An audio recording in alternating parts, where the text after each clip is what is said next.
Alright guys, Jameson and Alex here. Today we are talking about the Dreamspy Rogue from the Dragonbond Endless Saga Kickstarter. Yes. More on that here in a minute.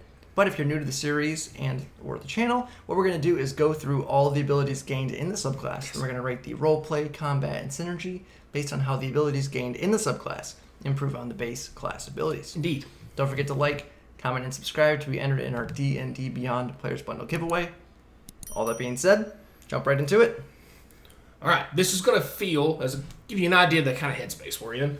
Kind of like Arcane Trickster, but instead of having spell slots, you're going to get more Eldritch Invocation from Warlock type feel for some spell-like effects. Sure.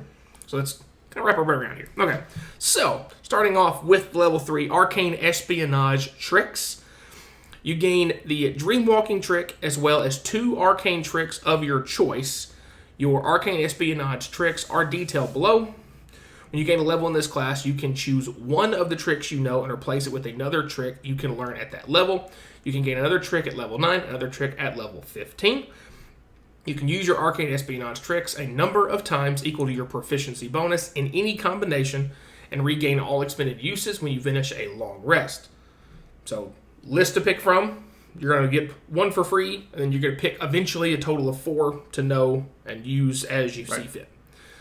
For any of them require a saving throw or an attack roll to as part of the effect is all based on your charisma. So the save DC is going to be 8 plus your proficiency plus your charisma modifier, and the attack modifier is your proficiency plus your charisma modifier. So something to keep in mind. So, long list of these starting off with. Arcane Shroud lets you cast Invisibility. Ascending Stance lets you cast Spider Climb. Beguiling Vision lets you cast Silent Image. Compel Veracity is Zone of Truth. Dreamwalking is the Dreamwalking spell itself. Now, nothing too crazy. Ooh, wonder if we were going to go there. Eldritch Masquerade is Disguise Self. Mesmerizing Gaze is Enthrall. Psychic Intuition is Detect Thoughts. Also is Rapid, they have Restorative. I wanted to say that was Rapid Restoration, but it's not how it reads there, so it kind of threw me for a second. Is Lesser Restoration. Rapid Pace is Longstrider, Shadow Step, Misty Step. Yeah, because I was thinking you want to go somewhere else, but I was like, nope, it's Misty Step. Stillness Abounds is Silence, Touch of Agony is Inflict Wounds, and Whispered Lure is Suggestion. There you go. And one other thing to keep in mind, too, is this is all early access. Yes. And they are open to take feedback for changes and stuff, so this is all tentative, subject to change. But it's in, like, kind of the final testing stage, so a lot of it's probably going to stay the same. But, again, if you have any cool ideas or suggestions, make sure you let them know. Also, at level 3, we have Social Adroitness. I'm going to go with that. Thanks to your training, when you fail an intelligence, wisdom, or charisma-based skill check, you can choose to re-roll the result but must use the new roll. You can use this feature 3 times, regain all uses on a long rest. So going along with that, and Reliable Talent, I mean, you have pretty good consistency. Indeed.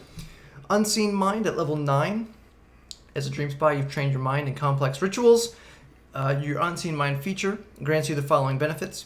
You are immune to magic that allows other creatures to read your thoughts, determine whether you are lying, know your alignment, or know your creature type. Divination magic may not target you specifically, although it may still target locations, creatures, and objects that you interact with. Special traits, features, or abilities that divine a creature's location always fail against you. Your presence may still be detected by magic, but your location may not be pinpointed. So, some definite RP in there, which we will get to shortly. Indeed. Next up is Devitalizing Strike at level 13. Once per turn, when you successfully hit a foe with a weapon attack, while you have advantage on the attack roll, your foe must make a Constitution saving throw, which DC is 8 plus your proficiency plus your Dexterity modifier on this ability.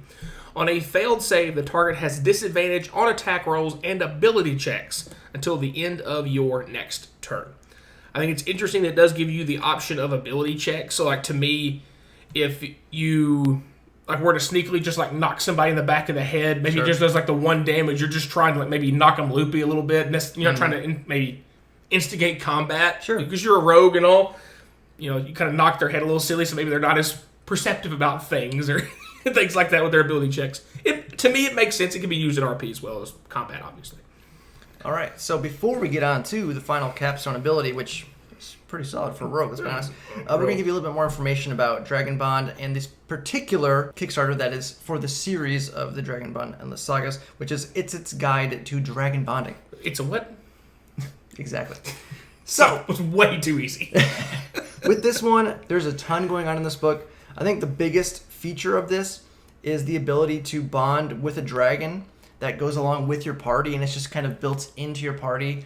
There's rules and mechanics for aerial dragonback combat, which is really cool. A 300-page book, so lots of content in this Plenty one. of content in there. 3 new class options as well. Yes, all themed around the book, obviously. Yes, Dragon Makes Hunter, sense. Dragon Herald, Vala Adept, which Vala, again, power source. It's the way to explain magic in this campaign. So, Sure. really interesting new mechanics for that stuff. I think the thing that caught my attention the most reading through it quickly was the dragon broods. It's almost like a sub-race of dragons. Kuatals and things kind of like Mesoamerica kind of thing. They even have Yes. some undead thing. Like the dragons look completely different. You can see these are unique, delving further into branching off of what is standard, but Right. still would make total sense if that existed in 5th edition. You never have too many dragons, No, right? it's in the New title. Always. 8 new subclasses, 14 race options. So there's tons of character options. You got a whole new campaign. You It's got kind of dragons, 50 plus new monsters, 50 plus spells. There is also a bonus if you back the Kickstarter within 48 hours. So as of posting, I think there's only maybe 24 hours left. So you might want to jump on it. You're going to get a Dragonbond medal. Make sure you check it out before the time runs out to get that extra free bonus. Link in the description down below. Onto our capstone ability of the Dreamspy Rogue. It is and these people have been watching too much Matthew Mercer, and they like their very interesting words with their Obliviation Shroud. I wanted it to be like Oblivion. I wanted it to be 17 other words beside what is actually written. And when I tried, I was like, nope. There's 2 eyes. There's 3 eyes in there. I can't even count the eyes. I'm looking right at the word. Anyway, so the level 17 feature is, as a bonus action, you can don your Obliviation Shroud and gain the following benefits for as long as you maintain concentration for up to 1 hour. You become generally unremarkable and forgettable to those who see you. In fact, creatures have disadvantage on perception checks to even notice you. A creature that does notice you must make a wisdom saving throw against the DC of proficiency plus charisma modifier, again. On a failed save, the creature immediately forgets you for 1 minute. It can't see, hear, or otherwise perceive you, and the creature's mind rationalizes away minor changes to the location around the creature. This memory modification only alters the creature's memory of the last hour. It can still recall you if it encountered you prior to that. If you damage a creature, it gains advantage on its perception check and wisdom saving throw to notice and remember you. Yeah, so that has some interesting implications, which Yeah. we will get to. Just Now, fade into the crowd. Right. Ezio Auditore, some Assassin's Creed, just blend into the crowd. yes. So all that out of the way, we'll get right into the rating portion of the video. First up is the roleplay asterisk, as always. Oh. Talking about roleplay, we're talking about interacting with the world around you, interacting with NPCs, non-combat scenarios, avoiding combat, basically things outside the initiative order. Not talking about your class fantasy, history, lore, background, that's on you as a player. Can't rate you, but we can rate the abilities gained in the subclass and how they might improve your potential in those roleplay scenarios. That's right. So, all that being said, there is quite a bit of focus Is there? on the roleplay for this one. Is there? Which, for a rogue, I might say, is relatively surprising. They tend to be quite combat focused, Yeah. especially with sneak attack and things Barring like that. Thief, I think the rest of them definitely lean severely into the combat direction. I would say so. So with this, I mean, first of all, the spell options that you get are really good roleplay. There's a lot of really good RP spell options. And a lot of variety too at that. It's Right. not just, certain, like just interaction with creatures or certain things. Like it's a lot of variety at the Yeah, you got movement with Misty Step. You got illusions with Silent Image. You got invisibility, Spider Climb, Zone of Truth. I mean, you got a great mix of different kinds of things. Obviously, you can only ever know 5 total, one of which is given to you, so you only Yep. get to learn 4 other ones. More bases covered in the roleplay department. I also do want to specify, and I skipped the word earlier, and I apologize because it uses one of my 5 to 10 favorite words in the English language in the first sentence. Is thanks to your intensive training, you have learned a few magical tricks to aid in your skullduggery. Love Yes. that word. I mean, it really goes along with the RP for sure. So, again, too, getting 3 ability check rerolls is really solid. Yes. I mean, Intelligence, Wisdom, and Charisma covers most all bases that you as a rogue would be dealing with, you're obviously not going to be worried about strength, really. As a rogue, it's just not your forte. I mean, in Dex, you're already going to have... Off the top of my head, the only skill checks that don't use that are athletics, acrobatics, and sleight of hand and stealth. Yeah, I think that's it. So yeah, it's going to cover almost all your stuff on there. Yes. And as a rogue, you would already be good at the sleight of hand and the stealth part and acrobatics anyway. And I mean, you can only use it 3 times a day, but still, that's 3 times that if you really need it, you really need to hit this ability check, you got that extra back pocket thing. Yep. And if it's something you already have reliable talent in or whatever, you can, even if it fails, you could just try to push it further over that 10. There's a little bit of niche stuff with the anti-mind reading / divination magic protection. But, I mean, if you're getting in there as a rogue and sneaking around and someone sees you and they try to, scry on you or something, it's not going to work. Nope. So it gives you a little bit more extra protection from against that kind of stuff. Exactly, for your skullduggery. Yes. So with that, it's definitely really solid, even though it can maybe fall a little bit more on the niche side. And then, of course, your level 13 ability, that's going to fall more on the combat. But as Alex said, if you're trying to just, pop somebody and give them just the disadvantage on the ability check, you have the ability to do that. It's just when you deal damage, it tends to engage. So there's maybe a little bit of potential with that. And then, of course, just the capstone just makes you super rogue. Yes. I mean, you're already going to be rolling like 30s in stealth anyway, but now, even if they do see you, I mean, first of all, they have disadvantage to even notice you. Yep. So they just blend in with the crowd. And if they do notice you, they just forget you exist. Which even better. Like, honestly, even better. Yep. So that's great. Especially modified memory kind of effect built into it. Yeah. So definitely really strong there if you're trying to get some intel on something. Mm-hmm. Your stealth checks you're gonna have a backup to your stealth check, which I mean you're already gonna be a reliable talent in that regard, anyways. But just this extra bonus just really puts you over the top.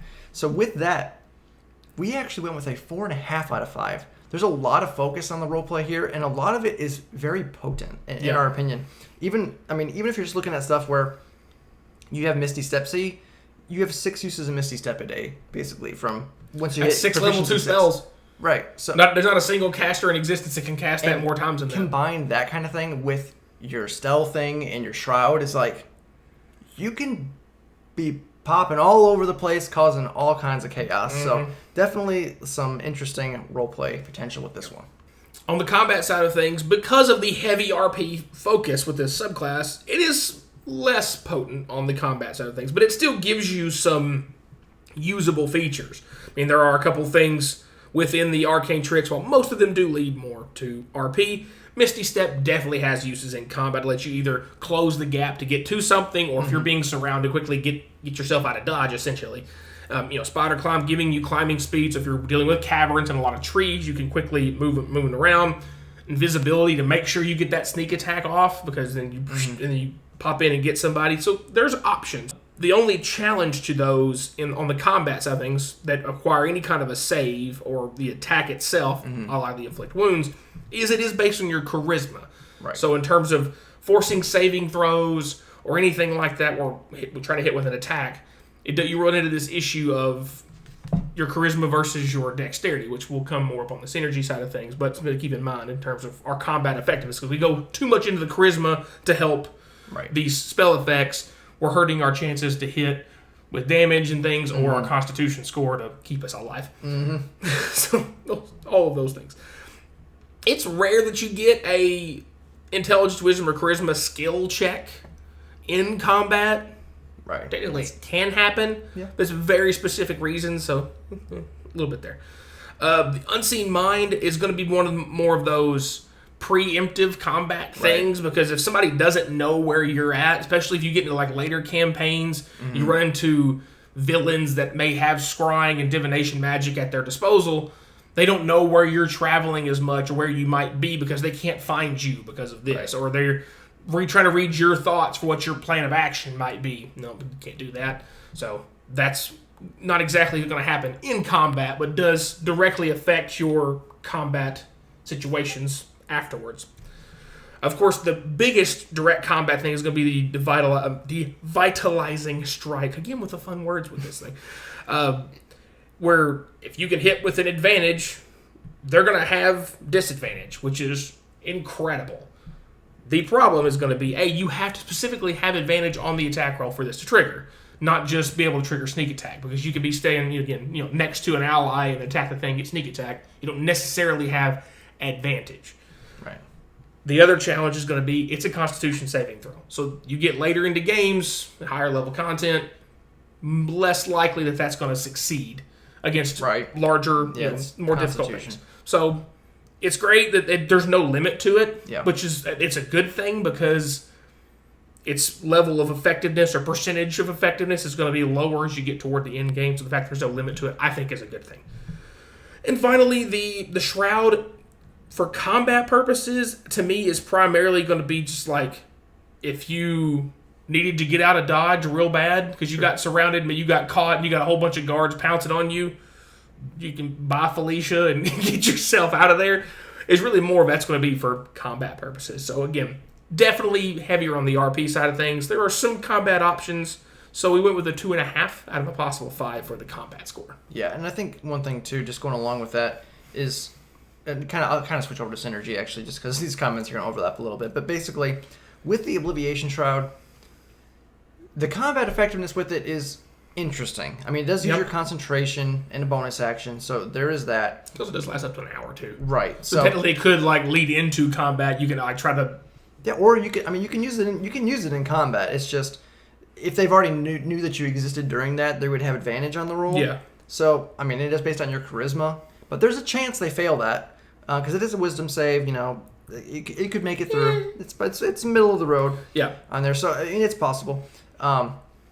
But if they do forget you for a minute, you're pretty much just untouchable. If they do fail that save, I mean, whenever you make an attack, they can retry. But you have that chance. Forget that you exist for a little while, and you just kind of chill and stay back, and maybe don't hit the thing. Maybe you run over and get some heals. You can kind of play it more defensive, which there is some potential with that. Sure. But you have to be a little bit more clever, I think, in that kind of circumstance, and there has to be some, again, like party synergy a little bit with it as well. If you want to, play defensive, if you're not attacking something, you're a rogue.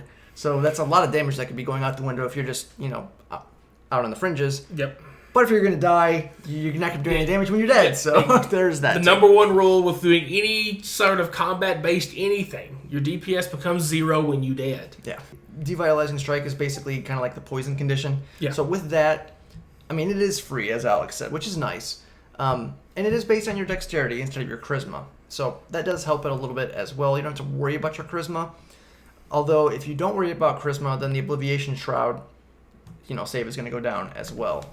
So it gets a little wonky with that, because you have, the charisma just thrown in there. Again, if you drop Constitution, that can get a little scary if you don't run any Constitution. Ask the rogue in our party. Yeah, he didn't care about his Constitution. Now, when he does get hit for stuff, it takes off half his health. All of a sudden, he's like, scary. It can you'll pay the price for it if you decide to drop Con for charisma, just for that little ability. So having that extra ability score in there can make you a little bit mad, multi-ability score dependency.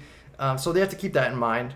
Gives you a little bit more utility options as a rogue. Yeah. And it kind of doubles down on some of the stuff that you already are good at, which can be good and bad. I mean, if you really focus in on the stealth and stuff with the Shroud, you're just going to be basically untouchable when it comes to that stuff. But you're already good at that. Yeah. So is it necessary, I think, is the question. So some of the other abilities you get with the tricks also give you some extra exploration options specifically for sure. that you wouldn't have access to as a rogue, which is great. And some of the detect thoughts and disguise self, other things that aren't full on stealthy, sneaky, right? But let you do more, be more potent, with your RP stuff. Yeah, definitely. But let you branch out a little bit more from what you're already good at, just giving you more variety of choice. Yeah, for like a little bard with your rogue in terms of your RP. Yeah, definitely.